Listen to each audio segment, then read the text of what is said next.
ہمارے ملک میں محنت کی منڈی بہت نامکمل ہے، لوگوں کو روزگار کے مواقعوں کا علم نہیں ہوتا، مزید مزدوروں کو پہاڑی علاقوں سے حرکت کرنے میں ذرائع نقل و حمل کے بارے میں بے شمار مشکلات کا سامنا کرنا پڑتا ہے۔ اس طرح کوہستان اور دیگر ندرن علاقوں میں، ندرن مطلب یہ پہاڑی علاقے جتنے بھی ہیں، مری، ایبٹ آباد، مزدوروں کی لاہور اور کراچی میں حرکت پذیری محدود رہتی ہے۔ ٹرانسپورٹیشن کے وسائل اتنے زیادہ نہیں ہے نا، اس وجہ سے محدود رہتے ہیں، اور وہاں پہ لوگ یہاں پہ آنے کو پریفر کرنے کی بجائے کہتے ہیں کہ یار ادھر ہی کوئی ہم اپنے لکڑیاں بیچ کے گزارا کر لیں گے، ادھر جانا کون سا آسان ہے۔ اس طرح ہمارے ہاں بلوچستان اور سرحد کے پاروں، اندرون سندھ اور جنوب پنجاب میں غیر مہارت یافتہ مزدوروں کی بہتات رہتی ہے۔ اس کے برعکس ملک کے پسماندہ پہاڑی اور ریگستانی علاقوں میں مہارت یافتہ افراد کی قلت رہتی ہے۔ ان قلتوں اور بہتاتوں کے نتیجے میں ملک کے مختلف علاقوں میں مختلف متغیرات مختلف شرحوں سے ترقی کرتے ہیں۔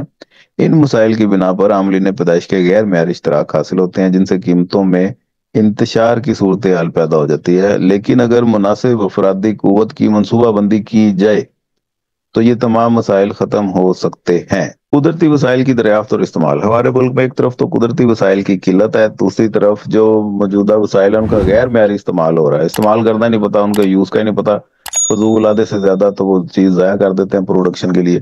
اس لیے نہ صرف وسائل کو ڈھونڈنا بلکہ جو وسائل ہیں ان کا معیاری استعمال بھی کرنا ہے۔ زمینوں کو سیم و تور سے بچانا ہے، نہری نظام بہتر کرنا ہے، پانی کے ضیاع کو روکنا ہے، پہاڑوں سے آنے والے پانی کو وہ استعمال میں لے کے آنا ہے، اس سے پھر بجلی پیدا کرنی ہے، معدنیات کو دریافت کرنا ہے، تیل و گیس کی تلاش کے کام کو تیز کرنا ہے، اور اس تمام کام کے لیے افرادی قوت کی منصوبہ بندی بہت ضروری ہے۔ نمبر 3، بہتر تعلیم و تربیت۔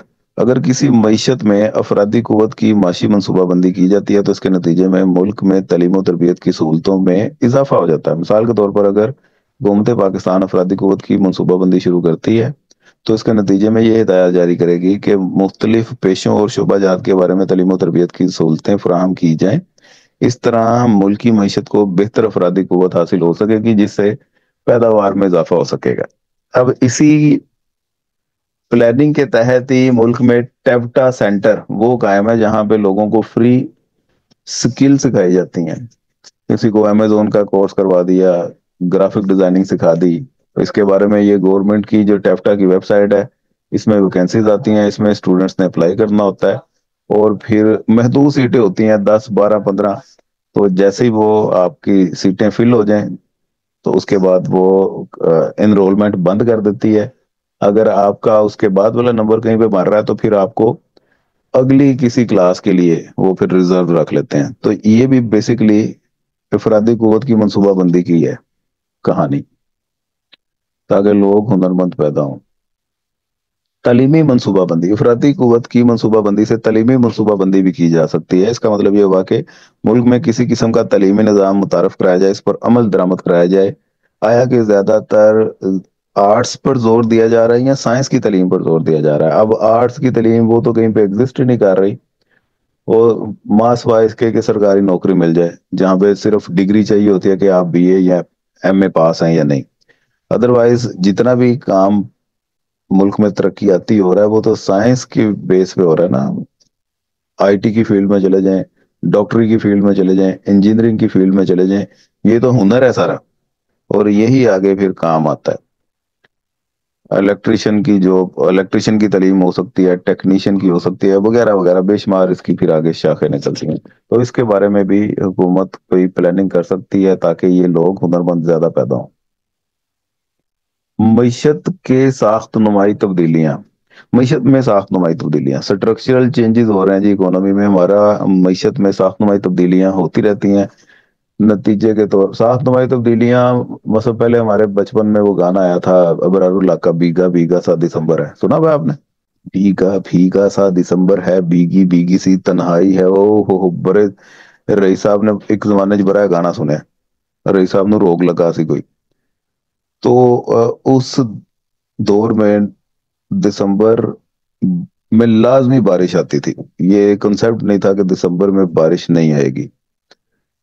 لیکن جوں جوں ٹائم گزرتا گیا، یہ 90s کی بات بتا رہا ہوں، اس میں دسمبر میں اور ارلی 2000 کی بارشیں واقعی آتی تھی، لیکن اب آہستہ آہستہ موسمیاتی تبدیلیاں ہو گئی، اور پچھلے کئی سالوں سے پھر ہم نے آبزرو کیا دسمبر میں بارش ہی نہیں ہوئی، وہ پھر شفٹ ہو گئی جنوری میں۔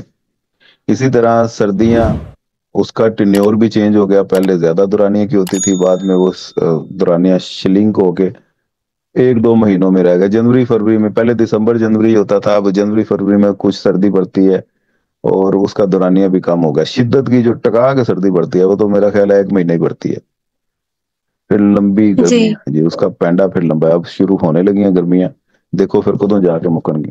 ہماری معیشت میں ساخت اور نمائی تبدیلیاں ہوتی رہتی ہیں، نتیجے کے طور پر مزدور طبقہ اور دیگر افراد زراعت سے صنعت اور شعبہ خدمات میں حرکت پذیر ہو رہے ہیں۔ ایسی صورتحال دیہاتوں سے شہروں اور پہاڑوں سے میدانوں کی طرف منتقل یا نقل پذیر ہو رہی ہے۔ اس تمام پاپولیشن کو کنٹرول کرنے کے لیے، ان کو استعمال میں لانے کے لیے پھر پراپر افرادی قوت کی معاشی منصوبہ بندی کی ضرورت ہے، تاکہ یہ لوگ پھر اچھے طریقوں سے ملک کی ترقی میں اپنا رول ادا کر سکیں۔ نمبر 6، بڑھتی ہوئی آبادی۔ یہ مسئلہ ہے ایک پاکستان کا۔ ہمارے ہاں بڑھتی ہوئی آبادی ایک فیشن ہے اور ایک ٹرینڈ ہے، تو اس پاپولیشن کو اگر ساتھ ساتھ کوئی منصوبہ بندی کے ساتھ پراپر پلاننگ کی جائے کہ لوگوں کو ایجوکیٹ کرنا ہے، ان کو کوئی نہ کوئی ہنر دینا ہے، تعلیم دینی ہے، جس سے یہ پھر کل کو کسی کے آگے ہاتھ نہ پھیلا سکے، اپنا کام خود کر کے کھا سکیں، اور اس سے آپ کے ملک کی بھی ترقی ہوگی، تو یہ اس لیے بھی پھر ضروری ہے۔ اس بڑھتی ہوئی آبادی کو ٹریک میں لانے کا یہی طریقہ ہے کہ افرادی قوت کی منصوبہ بندی کی جائے۔ اب یہ سارے اس کی اہمیت ہو گئی، اس کے امپورٹنس کے پوائنٹ تھے۔ اب آگے اگر وہ آپ سے پوچھتا ہے کہ اس کے آبجیکٹیو کیا ہیں، تو آبجیکٹیو بھی اگر آپ خود سے بھی یہ لکھنا چاہو تو پوائنٹ لکھ سکتی ہو، ادھر سے دیکھ لیتے ہیں کیا کیا پوائنٹ ہیں۔ جمعیت، محنت یا لیبر فورس میں توسیع۔ آپ اپنی لیبر فورس میں توسیع کرنا چاہتے ہیں، ایکسپینڈ کرنا چاہتے ہیں، ایک تو یہ اس کا مقصد ہو سکتا ہے، کیونکہ جتنی ملک میں لیبر فورس زیادہ ہوگی اتنا ہی ملک زیادہ ترقی کرے گا، نیشنل انکم آپ کی زیادہ ہوگی۔ سمجھ لگ رہی ہے بات؟ نمبر 2، موجودہ افرادی قوت کا معیار بہتر بنانا۔ افطاری میں کیا کیا کھاتے ہو آپ لوگ؟ ساری چیزیں۔ سموسے کچوریاں کھاتے ہو؟ سموسے ہوتے ہیں؟ کچوریاں نہیں ہوتی ادھر؟ نہیں، یہ سموسے ادھر پکوڑے کتنے، ہوتے سموسا کتنے کا ملتا ہے ادھر؟ ہیں، 40 کا ہے۔ اچھا، وہ آلو والا؟ نہیں، سمپل سموسے جو ہوتے ہیں آلو والے۔ آلو والا ہی ہوتا ہے نا، سمپل سموسا ہی ہے۔ جی 40 کا؟ اچھا اچھا اچھا اچھا، یہاں پہ 50 کا ملتا ہے، اور جو دکان زیادہ مشہور ہو جائے جس طرح بٹ سویٹ والے ہیں، نیو بٹ سویٹ والے ہیں، وہ تو 70 روپے کا دے دیتے ہیں، اور 70 روپے کا دیتے ہیں، اس کے باوجود آپ اتنی آسانی سے لے نہیں سکتے، لائنیں لگی ہوتی ہیں۔ موجودہ افرادی قوت کا معیار بہتر بنانا۔ ہمارے ملک میں غیر مہارت یافتہ افرادی قوت کے علاوہ ایسے حالات اور رجحانات نہیں پائے جاتے کہ لوگوں کو ریفریشر کورسز، ٹریننگ پروگرام، مہارت کے بہتر بنانے والے پروگرام کی سہولتیں فراہم کی جا سکیں۔ اس طرح افرادی قوت کی منصوبہ بندی کا ایک مقصد یہ بھی ہے کہ وہ ایسے اقدامات اور تجاویز بتائے جس کی مدد سے تعلیمی نظام کی اوور ہولنگ ہو سکے، بہتری ہو سکے۔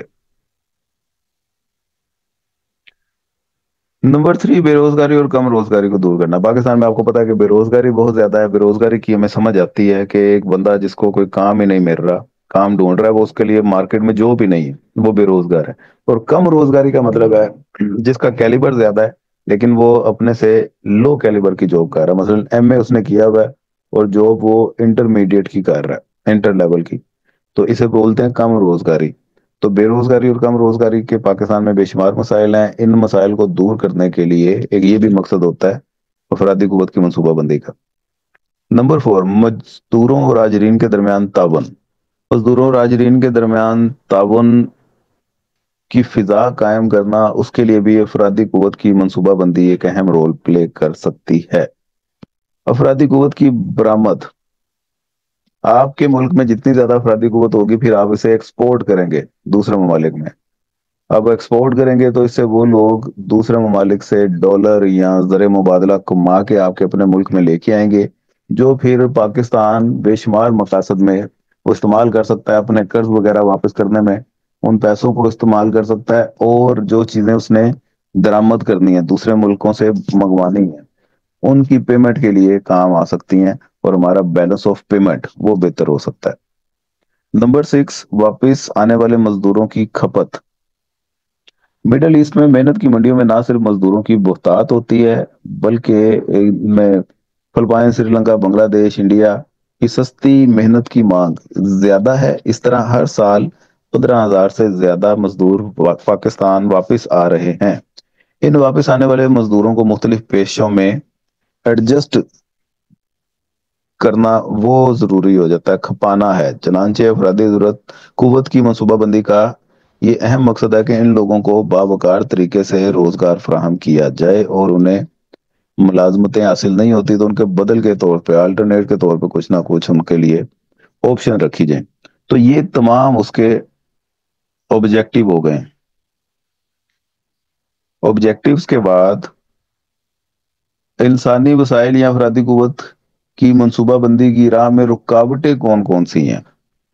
تو رکاوٹیں وہی کامن رکاوٹیں آپ کے مائنڈ میں ہونی چاہیے کہ پیسے کی کمی، تعلیم کی کمی، پلاننگ، پراپر پلاننگ کی کمی وغیرہ وغیرہ۔ اب یہاں پہ دیکھتے ہیں کیا لکھا ہوا ہے۔ ناقص تعلیمی منصوبہ بندی۔ تعلیمی منصوبہ بندی وہ ہمارے ہاں پراپر نہیں ہے، جس کی بنا پہ جو افرادی قوت کی منصوبہ بندی ہے وہ کارآمد نہیں ہوتی۔ اب منصوبہ بندی تعلیمی وہ ناقص کیوں ہے؟ کیونکہ ہماری حکومت کی پریفرنسز وہ کچھ اور ہیں، پیسے کی قلت ہے، اور وہ خود بھی پڑھے لکھے نہیں ہے، تو اس لیے وہ اس کی منصوبہ بندی بھی ناقص ہی کرتے ہیں۔ نمبر 2، آبادی کی نامناسب منصوبہ بندی۔ آبادی کی بھی ہمارے ہاں کوئی پراپر پلاننگ نہیں ہے، جس کی وجہ سے لوگوں کو نہ موٹیویٹ کیا جاتا ہے کم پاپولیشن کے لیے، نہ ان کو گائیڈ کیا جاتا ہے، جس کی بنا پہ اس کے آپ کی افرادی قوت کی منصوبہ بندی کے صحیح طرح سے رزلٹ نکل نہیں پاتے، وہ پراپر امپلیمنٹ نہیں ہو پاتی۔ نمبر 3، قدرتی وسائل کی دریافت اور صنعتی ترقی کے بارے میں ناقص منصوبہ بندی۔ ان چیزوں کے بارے میں بھی ہماری منصوبہ بندی وہ ناقص ہے، جس کی بنا پہ قدرتی وسائل وہ دریافت نہیں ہو رہے، اور بے روزگاری کی تعداد میں اضافہ ہو رہا ہے، صنعتی ترقی ہو نہیں رہی، اور بیسک نیڈ وہی پوری نہیں ہو رہی، جس کی بنا پہ یہاں پہ لوگوں کو اپنے ایک دو وقت کی روٹی کے لالے پڑے ہوتے ہیں، اور وہ اس کے علاوہ باہر جا کے اور کیا سوچ سکیں، اس لیے وہ پھر پراپر طریقے سے یہ کام نہیں کرتے۔ فنی ترقی کے بارے میں منصوبہ بندی کا نہ ہونا۔ ٹیکنیکل ایجوکیشن کا ٹرینڈ نہیں ہے یہاں پہ، ابھی بھی یہاں پہ سمپل بی اے کر لو، ایف اے کر لو، بی کام کر لو، جن کا آگے جا کے کوئی اتنا ان کو رزلٹ نہیں ملتا، وہ رواج زیادہ عام ہے، لیکن ٹیکنیکل ایجوکیشن یہاں پہ اس کو زیادہ اہمیت نہیں دی جاتی، کیونکہ اس میں محنت ہے، خود کرنا پڑتا ہے، کمانا پڑتا ہے، اور ہمارے ہاں آپ کو پتا ہے کہ نوکری کر لو وہ آسان طریقہ ہے، نوکری کرنے کو پریفر کرتے ہیں، اپنا کام کرنے کو پریفر نہیں کرتے لوگ۔ اس چیز کے بارے میں بھی موٹیویٹ ہونے کی ضرورت ہے، لیکن اس کے بارے میں منصوبہ بندی کوئی خاص پاکستان میں نہیں ہے۔ شہری منصوبہ بندی کا نہ ہونا۔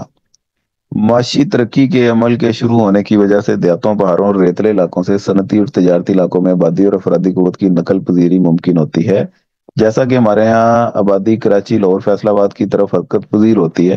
ان شہروں میں آبادی کے دباؤ کے نتیجے میں رہائشی یونٹ، پانی، بجلی، گیس، ذرائع نقل و حمل، سڑکیں وغیرہ کی طلب میں اضافہ ہو جاتا ہے، اور ہمارے ہاں شہری منصوبہ بندی کا فقدان ہے۔ نتیجہ کے طور پہ افرادی قوت کی منصوبہ بندی بھی وہ کیسے ممکن ہو سکتی ہے؟ روزگار کے بارے میں منصوبہ بندی کا نہ ہونا۔ اب روزگار کے بارے میں بھی منصوبہ بندی ہماری پراپر نہیں ہے، اور اگر ہے بھی تو وہ امپلیمنٹ اچھے طریقے سے نہیں ہوتی۔ پاکستان میں منڈی کی ناکامیابیاں پائی جاتی ہیں، خصوصاً دیہاتوں میں رہنے والے مزدوروں کو روزگار کے مواقع کا علم ہی نہیں ہوتا، جہالت عام پائی جاتی ہے، روزگار کے بارے میں حکومت کی ادارے بہتر تشہیر نہیں کر پاتے، بہت سے مزدور جیسے پڑے ہوئے ان محض تعلقات کی اور ان پر محض تعلقات کی بنا پر روزگار حاصل کرنے میں کامیاب ہو جاتے ہیں۔ ان حالات میں افرادی قوت کی منصوبہ بندی کاغذوں میں ہی صرف دیکھنے میں آتی ہے، ویسے سفارشوں کا سسٹم ہے، اور جس کا کچھ اثر و رسوخ اور تعلقات ہیں ان کو نوکری مل جاتی ہے، باقی بیچارے وہ علم نہ ہونے کی بنا پر اور گورنمنٹ کی پراپر تشہیر اور ایڈورٹائزنگ نہ ہونے کی بنا پر ان کو جاب نہیں مل پاتی. یہ سارے پرابلمز ہیں. منصوبہ بندی، مین پاور پلاننگ کی پرابلمز، یہ ساری ہم نے ڈسکس کر لی. اب ان کو دور کرنے کے اقدامات، اوبویسلی اوپر جو پرابلم ہم نے ڈسکس کی ہیں انہی کو بہتر کر دیا جائے تو یہ رکاوٹیں دور کرنے کے اقدامات ہوں گے. مثلا تعلیم کو عام کر دیا جائے، آبادی کو کنٹرول کیا جائے اور اس کی معدنی اور صنعتی پالیسیوں کا اعلان کیا جائے، منڈی کی ناکامیات کو دور کیا جائے وغیرہ وغیرہ. یہ سارے وہ پلان ہیں جس کی بنا پہ آپ کی یہ منصوبہ بندی، افرادی قوت کی منصوبہ بندی وہ بہتر ہو سکتی ہے. یہاں تک یہ آج کا کام ہے. ادھر دیکھیں.